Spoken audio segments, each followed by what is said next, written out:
Theater, especially community theater, is the one place in the world where people who are weird, where people who are strange, where people who are a little bit bizarre are seen as an asset, as opposed to for a reason to be ridiculed or bullied. I know this is true. I run a community theater. You can trust me on this. The people that I work with are wonderfully odd, they're magically bizarre, and they absolutely march to the beat of their own drummer. Although we all clap on the 2 and the 4. We're weird, we are not barbarians. You musicians know what I'm talking about. The great thing about a community theater is that it's a safe place. It's always been a safe place. Since community theater started in 5 BC in ancient Greece, the comedies back then celebrated the weird and the odd. And in fact, those comedies made the rich and the famous and the powerful the butt of all the jokes. And they celebrated those folks who were a little bit fabulous. But it wasn't just comedies that happened in 5 BC. There was also the dramas and the tragedies, like when Sophocles wrote about Ajax. In this time, they fought to serve our communities. Sophocles told the stories of war, about warriors, hardened warriors, coming back from war and dealing with what we would now know as post-traumatic stress syndrome. It was part of telling these stories that really brought communities together, where they served the underserved members of those communities. And community theater hasn't changed all that much, in fact. We do the same things today that they did in 5th century BC. Because community theaters have a higher charge. Community theaters have a higher charge of just putting on fabulous productions. Sure, we put on these amazing, amazing shows, but we have a higher charge, and our charge is to make sure that we are serving our communities in such a way that better the entire community. We want to make sure that we look at all members of our community, especially the underserved. So we do it by focusing on our citizens, especially our underserved citizens. And we do this day in and we do this day out. So yes, while we go ahead and have these fabulous productions, it is our processes that are more important to us. For example, our sets are all built by volunteers. This is Larry and Don. Larry and Don are members of our Carpenters Club. Don is in his 80s. Larry is in his 70s. These guys have been doing this for as long as I can remember. It's a win-win-win. I know that we love having them there. They love being there. And I know that their wives are happy to get them out of the house for a couple of hours. Virtually everyone you will ever meet that works in a community theater is a volunteer. Whether it be the Larry and Don on the Carpenters Club, whether it be the septuagenarian usher helping you find your seat, the 12-year-old kid who works up in the spotlights hanging from the rafters. Even our actors and actresses are volunteers. Our actors and actresses do it simply because they love it, and they hold day jobs. They are nurses, and they are teachers, and they are plumbers, and they are roofers, and they do it simply because they love it. They don't get paid a bit. Even the woman who builds our costumes spends her days as a CrossFit instructor. I mean, she's ripped, and she's amazing, and she's fantastic. In fact, we're all amazing and fantastic.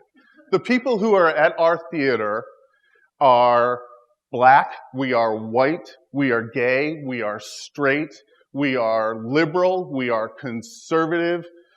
We run the entire gamut, and you would think we couldn't even get along, but we are a family, and we love each other, and we are there for each other, and that in itself is pretty amazing. But what's more amazing than even that is that we as community theaters have a goal to carry that torch that was lit in 5th century BC and really serve our communities in a way that is substantive and strong. And we do that. We do that day in and we do that day out. PTSD is as big of an issue today as it was in 5th century BC.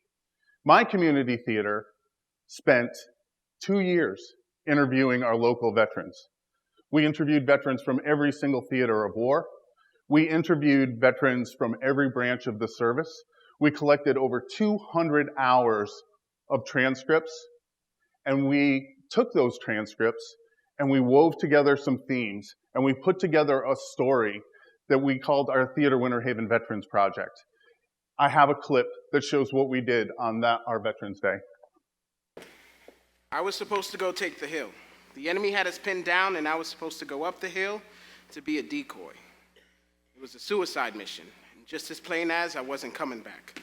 So I told my captain, "You crazy, I'm 19 years old, I'm gonna get killed." Son, you can either go die on that hill or get your brains blown out right here. Die up there, you can die down here. Either way, you're gonna die. Now don't look too close at it, but it saves lives. You give up one life and you save everybody else. That's real. And we're trained that way. So it isn't no big deal. Let me go make my peace with God, and I'll be right back.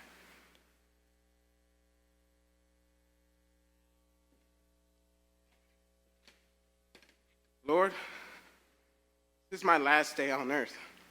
And if you don't do something, I won't see my family again. My mama, my daddy, my little baby. I won't see them at all if you don't do something. But I'm here to you, Jesus. And my grandmama said and my auntie said that I could talk to you if I ever was in trouble, and I'm in trouble right now. And if you don't step in, this is the end. I've done nothing with my life. I'm 19 years old, and this is it. My squad leader walked up behind me to tell me it was time to go, and he heard me praying. When I turned around, he was crying, and he said, I'll go in your place. "Oh, hold on, it's my call. The order was that I go." No, I'll go in your place. You don't know what you're doing. Well, look, I'll go. You're gonna die. I won't die. I've been around here long Look, enough. I told you I'd go. I made my peace with God. No! I'll go in your place. Don't worry about it. Now go get in your machine gun position. So I get in my machine gun position. He made his way up the hill. And as soon as he cleared the crest of the hill, I heard the guns go off. I heard the shot, and I heard him holler. He was killed. He died. That's good. That's part of our higher purpose, but it's just one of the many underserved populations that we serve. Like the ancient Greeks, we want to make sure that we serve all members of our population that are underserved. For example, our Act 4 players. Our Act 4 players are heroes themselves. These folks go from nursing home to nursing home, from assisted living facility to assisted living facility, performing skits for our elderly. They're a little bit bawdy, I gotta tell you. If you go see their show, it might make some of the veterans blush, but they are absolutely heroes within our community. It's also why we embrace programs like the Out of the Box program that is right here in Lakeland, or the Penguin Project. These are theater programs designed specifically to serve children and adults with physical and mental disabilities. We also are invested in trying to make ways to find ways to serve our folks who are economically disadvantaged. We create theater programs and choir programs, and what you see here is our dance program. I want to tell you a little bit about our dance program. We started this last year. Over 90% of our students in our dance program are on scholarship. By scholarship, we mean, of course, your classes are all free, but we also pay for their shoes, and we also pay for their leotard, and we also pay for any costumes that may be associated with a recital, and we'll make sure that their parents have tickets so they can come see that show. We want to make sure that no one in our community is excluded from access to the arts because of cost.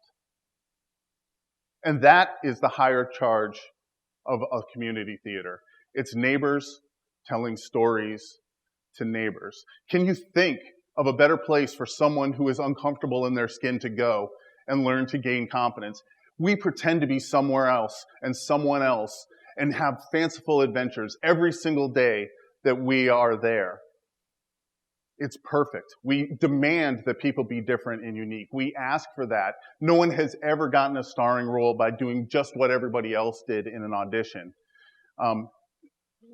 Different and unique is the key to being successful in a theater. And I don't want to be Pollyanna about it. I know that there are huge problems in our society that are impossible to understand and impossible to even wrap your arms around. But if being lonely and being isolated and being friendless contribute to those huge problems that we can't solve, I recommend everybody get into a community theater, because we will give you purpose. And I promise you will find a friend in those footlights. You will find a friend in the wings.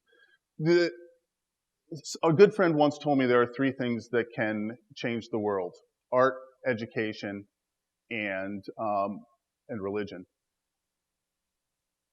Theater offers the first 2 boxes checked right off, and you don't have to look too hard to find the third.